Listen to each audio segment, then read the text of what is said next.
Hello everyone, this is Fosun. Today, I will share this kind of light. Climbing along the mountain. This way of making. Now there are some ups and downs. Let's take a look at the project. One is, there is a model made of the mountain. And then there is a emitter, a trailing effect, and a trailing effect. And there is also an avoidance. Let's create a new project.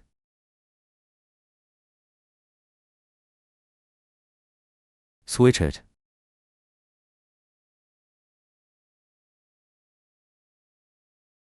Here.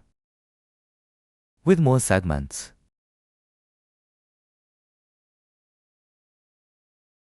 And you can adjust it. The parameters here, this is to give it more folds and details. This is actually a kind of scaling of size ratio. Make it more pointed.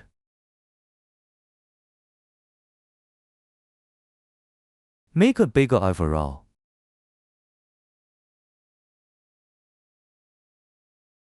Now there is a similar process of ups and downs of the mountain. How to make this path climbing now? First, draw a spline. Select a box and delete it. And turn off the closed spline. OK, then we only keep one point.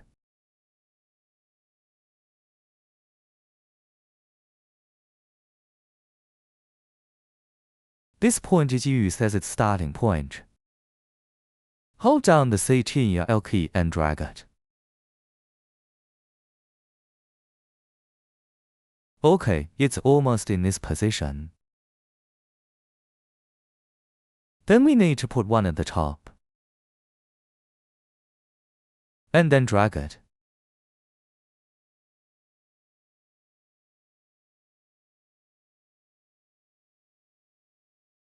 Continue along the trajectory of the mountain.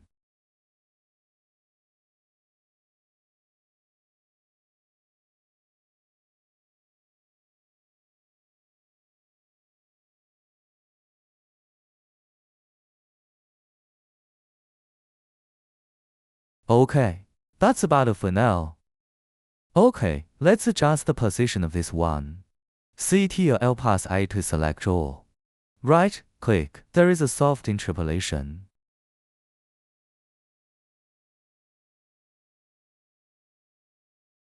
Adjust the curve.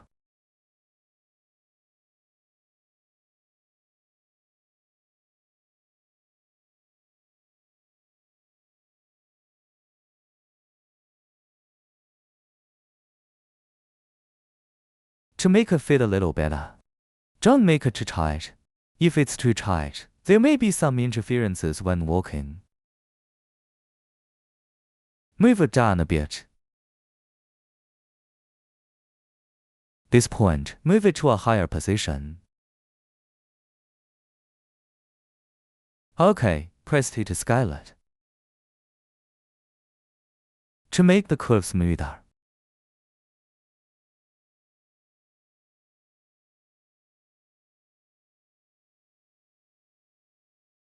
OK, our spline is drawn. Select the edge system. Then add an animation label to the emitter. Follow spline inside. Drag the spline in. So it will automatically be at the head position.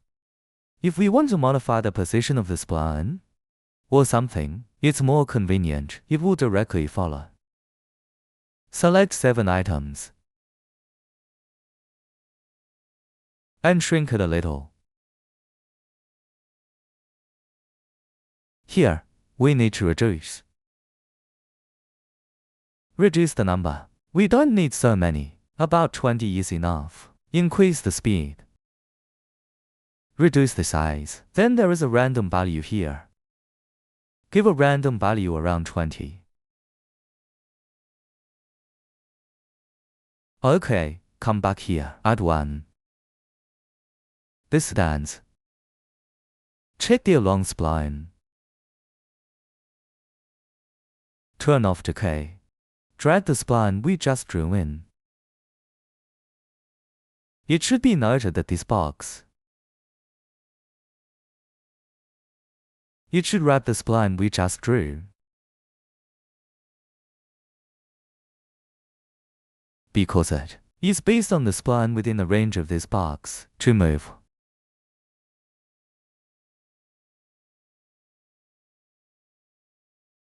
Okay, lift it up a bit.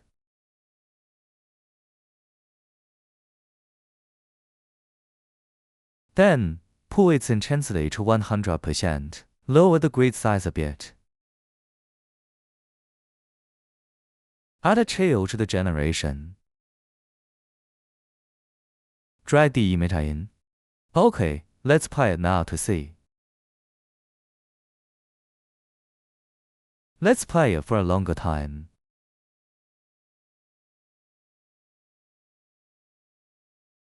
Today, we have this kind of following effect.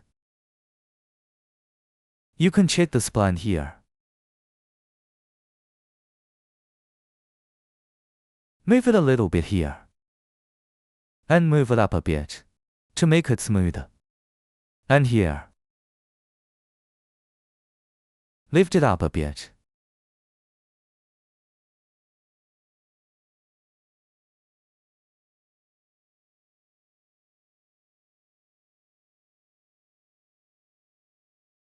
The width can also be reduced appropriately.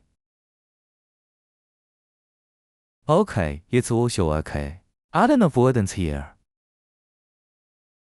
And then drag our mountain in. This is the direction of change.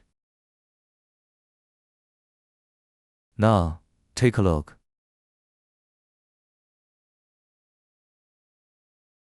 So that it will follow the premise of this. Like this place. For example, when it wants to hit the mountain, it will automatically have an avoidance effect. You can change it to be here. And then natural.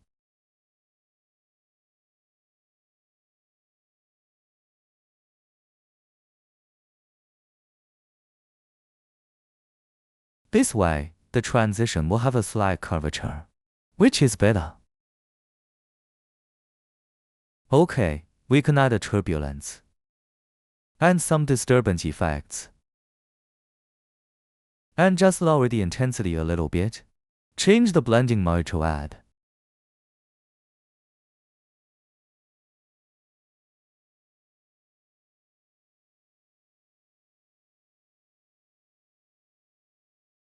I feel the number is still a bit too much. Change it to short here, just once.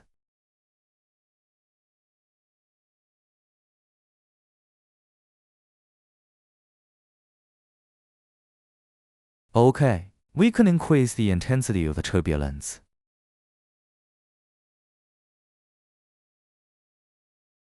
And unlock the camera. It follows the spline path we drew, but also has some disturbance effects. Okay, this is our animation part. Let's go back to the rendering.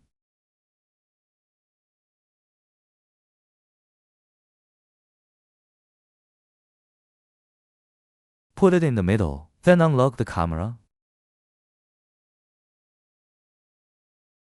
Here, first, let's talk about the rendering of this spline. We need to add an RS label and a real object. After adding it, select a capsule shape for the curve here. Then we do a resampling here to make it smoother. Okay, the default value is 1, which is a bit thin. You can make it thicker. This is the rendering of the spline. Let's first look at the material. The first one is the spline type. There is a yellow or white one. This random transition is actually using. Select the node of the vertex attribute. Here. Then select the curve's ID color. This will give you a random color. Then remap it through a gradient. And remap it to the color you want. Then connect it to the light node.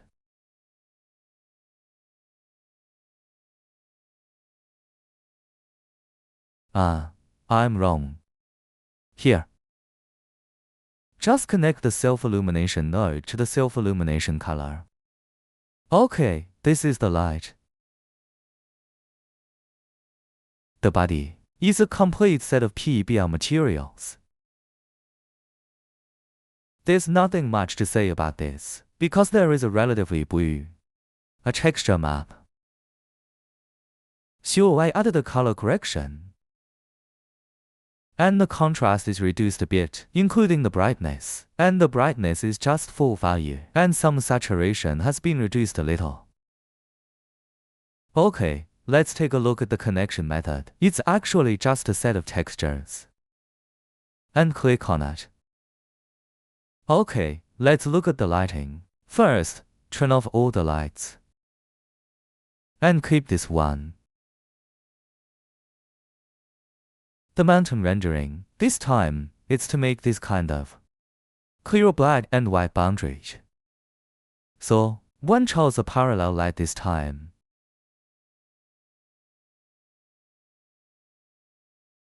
If you don't know how to light here, you can just rotate it around. For example, if you turn to this angle, and it feels appropriate, and you can use this angle as a basis. Let's do an example. This is different from the rendering angle we just started. In this case, it will be darker here. So, choose a light. To fix the perspective. It's too dark here. Here, I create a new area light.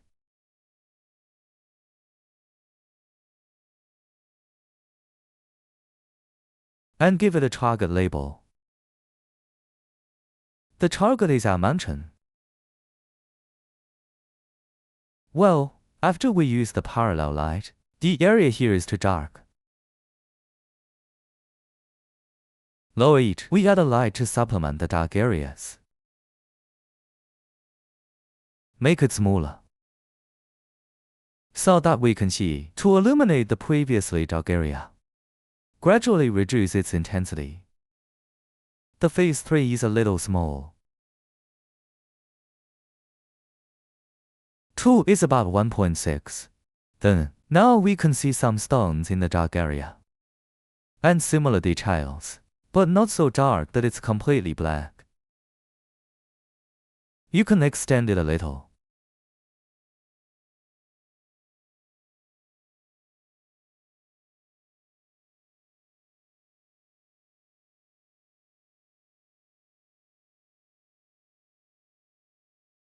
This is a way to adjust the light. You can step on it and turn it more. Or use some different methods. Of course, if you do this, the area here will be darker. You need to drag the light to drag it over here, so that this area is not too dark. Okay, that's all for today. Thanks for watching.